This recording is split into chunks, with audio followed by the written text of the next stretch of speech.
maybe. Now, what are you riding when you hit the road for a long haul? What are you on?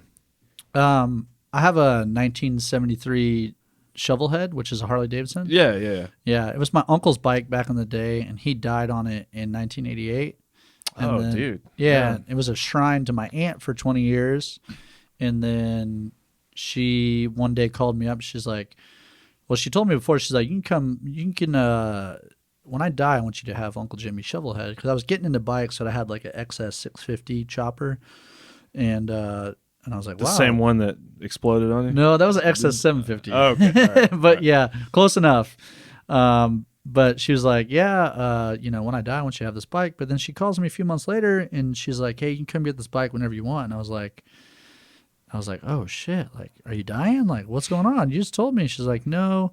She's like, you rode on this bike before you were born. She goes, your Uncle Jimmy used to give your mother rides to the hospital when she was pregnant with you on this bike. Wow. So, oh, dude, yeah. Heavy history there, man. Yeah. So, do you have a picture of that anywhere?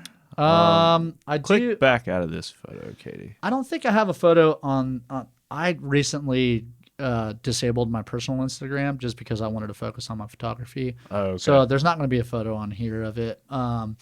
Actually, there's a photo of it on that American Frolic on that other tab. Yeah, is that the bike you took in the... Yeah, that's it. If you not that one. If you scroll down, there might be a better photo of it somewhere. There it is on the right there.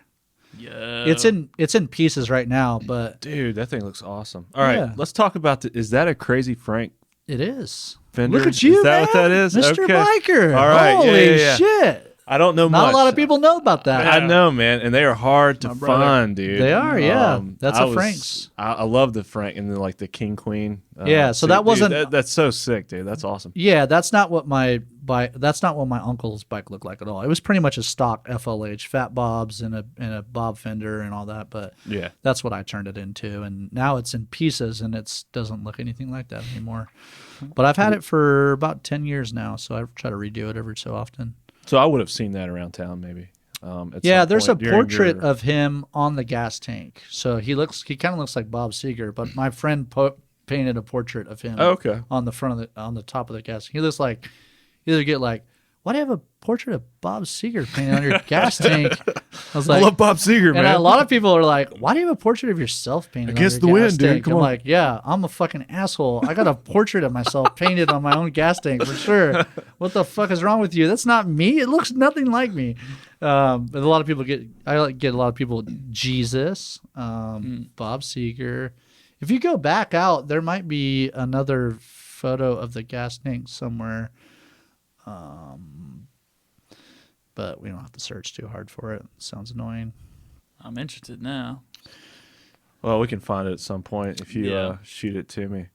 But yeah, man, the Frank Fender, that's cool. Yeah. I don't know the history of all that stuff, but I do know when I was trying to find them, they're like really hard to find. They're really expensive. And you basically have to fabricate it yourself. Or I don't know if you can buy them pre-made for like certain bikes or what. Well, they're expensive forever because Crazy Frank went to jail and he's been in prison for don't quote me on how long, but a long time. But he recently got out of prison, and he's redoing all those fenders again. So he's making them again. So he was like the dude that created that design. Yep. Okay. Yeah. He was a member of the Galloping Goose Motorcycle Club. He was the president. And I'm not going to speak of what he went to jail for, but he went to jail for a long time, and he paid his dues, and he's out. And he's back in the scene, and he's making fenders again. Wow. Okay. Cool. Yeah. I just thought that was like I guess it was. Can we go back to it? Dude. Because I hate to be the dude, but what the fuck are you talking about? I don't know what you're talking about. All right. So, well, I'll let him tell you. But yes, on the back of the bike, it's the fender on the rear. Okay.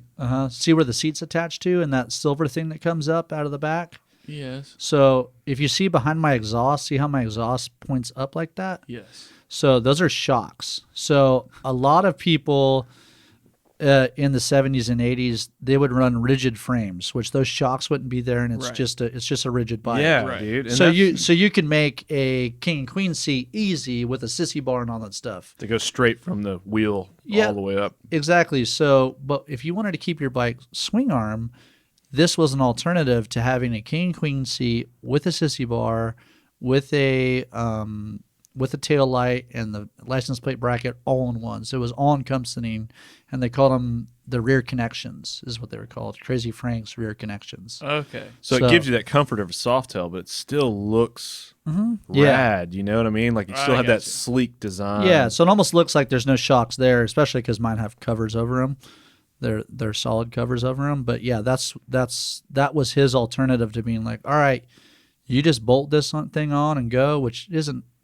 I'm sure it's not quite that easy. Yeah. Those stock fenders, if you bolt them on where the swing arm tabs sit, where the shocks mount on the swing arm tabs there, they sit like 1.5 feet above the wheel. It looks like a dirt bike. Yes. So you want it to get that low profile without bottoming out or whatever. So what I did is this is what he tells you to do, is you cut those shock mounts back and you move them back and you re-weld them, so that brings the fender down closer to the tire. So it still has room to move, but there's all you still bottom out if you go over a big hill or something. You get a big girl on the back of that bike, you'll bottom her out, no problem. Or big boy, whatever.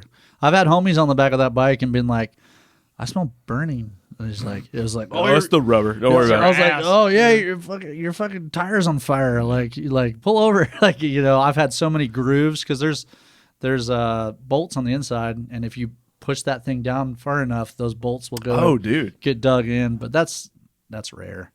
That's cool, man. Yeah. So you've taken that bike on like long trips and stuff? Oh yeah. Chicago to California and back, around Lake Michigan. See, I asked Nick and Dwayne when they were here, they're all riding like rigid frames. And I'm like, that has to be murder. I've never ridden one, so I don't know. Yeah. But it just seems like it would be so brutal. And they're like, no, it's comfortable, man. It's not bad at all. Yeah, they're full of shit. Okay. I was like, no, they're not. It's like the equivalent of getting in like a Red Ryder wagon and being dragged down the road. Yeah. Or pretty a close. shopping cart, Pretty damn close. You're not off with that one. Yeah. So I had a rigid for a little while, but those dudes have had rigids forever. This was the hand I was dealt with, right? So I could turn that bike into a rigid easily. I could, cut the rear end off and weld a hardtail on it. And everyone was like, "Are you going to do that?" And I was like, this was, 10 years ago when I saw what a Crazy Frank fender was, and I was like, no, I want to put one of those things on it. Like, those things are fucking whack looking, dude. They're it's not, dude. Dude, but 10 years ago, you can get them for $200. Really? Yeah, you can get them with the seat. I don't think they look whack at all. I think it's awesome. So, like, those things were hated on when I had one. Really? And I just, I was like, fuck y'all. Like, I think it looks cool, Nah, dude, I'm with you, man. So I rocked it, and then everyone, not saying I'm a fucking trendsetter or anything, but like years go by and they got cool again. And I was like, I bought mine for $200 from my buddy with the seat and everything. They're like, now they're $1,500. Yeah. If you want a used old shitty one. Yeah. So, but that was the hand I was dealt. So I've always had a swing arm bike, and